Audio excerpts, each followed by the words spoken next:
ሰላም ሰላም እንዴት ናችሁልኝ የተከበራችሁ ውድ ቻናሌ ቤተሰቦች ዛሬ እንግዲህ በሁለተኛ ቪዲዮ ተመልሼ መጥቻለሁ።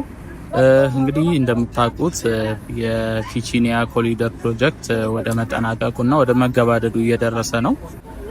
ዛሬ ላይ ከአትላስ ጀምሮ ወደ ቺቺኒያ እስከ ውሃ ሚኒስቴር አሁን እስካለውበት ድረስ እንግዲህ አስፋልት ንጣፍ እየተደረገለት ነው የሚገኘው።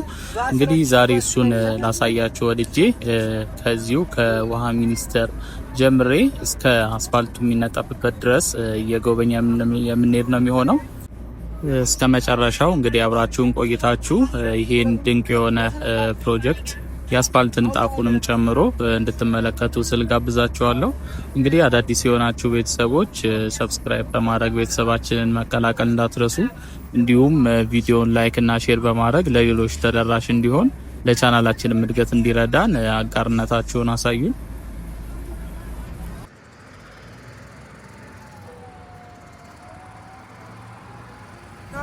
ቀደም ብዬ እንደነገርኳችሁ መነሻችንን ያደረግነው ከውሃና ሚኒስቴር ወይም ከኢነርጂ ሚኒስቴር ጫፍ መነሻ ላይ ነው። እንግዲህ ከሱ ጀምረን አሁን ወደ ቺቺኒያ ጠጋ እያልን ነው።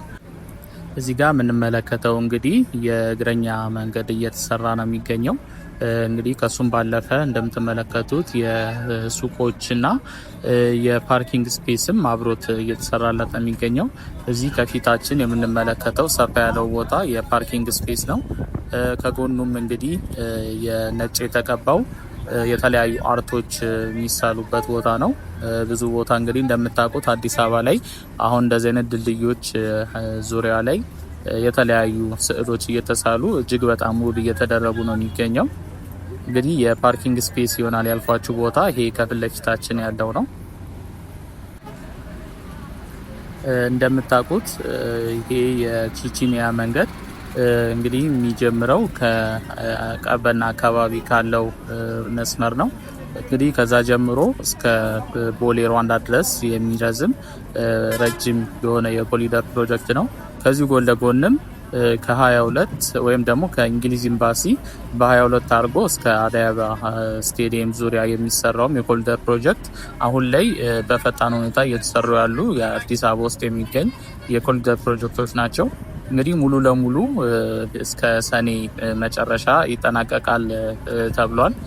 ክብርት ከንቲባ አዳነች አቤቤም በዚህ ሳምንት በሰጣችው የጋዜጣዊ መግለጫና የፕሮጀክት የሳይት ጉብኝት መሰረት እነዚህ ፕሮጀክቶች እንግዲህ እስከ ሰኔ መጨረሻ ሙሉ ለሙሉ ተጠናቀው ለአገልግሎት ክፍት እንደሚሆኑ ተናግረዋል።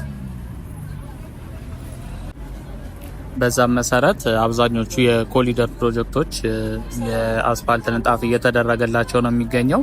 እንግዲህ ያሳለፍነው ሳምንት የተጠናቀቀው የ22 እስከ አዲስ አበባ ስቴዲየም የሚገኘው የኮሪደር ፕሮጀክት ፓርትም እንዲሁ የአስፋልት ንጣፍ ተደርጎለት ተጠናቋል። አሁን ላይ የእግረኛ መንገድና የሳይክል መንገዶች እየተሰሩለት ነው የሚገኘው።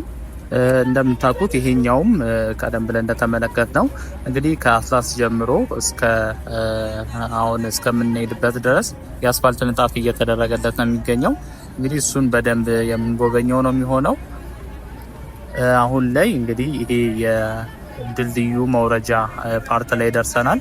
ከዚህ በኋላ ለመኪኖች እንግዲህ እየተከለከለ ነው፣ እየተሰራ እየመጣ ስለሆነ መሀል አስፋልት ላይ እንደ ልብ እንግዲህ እየተንሸራሸርን የምንጎበኘው ነው የሚሆነው የቺቺኒያ አካባቢ ኮሪደርን። እንዲሁም ጠጋ ስንል ደግሞ አስፋልቱ ሲነጠፍም በደንብ የምንመለከት ነው የሚሆነው። መግቢያው ላይ እንደተመለከት ነው ማለት ነው። እስከ መጨረሻው አብራችሁን ቆዩ። እንግዲህ ለቻናላችን አዳዲስ የሆናችሁ ቤተሰቦች ሰብስክራይብ በማድረግ ቤተሰባችንን መቀላቀል እንዳትረሱ፣ እንዲሁም ቪዲዮን ላይክ እና ሼር በማድረግ ሌሎችም ጋር ተደራሽ እንዲሆን አጋርነታችሁን አሳዩን። መልካም ጉብኝት ይሁንላችሁ።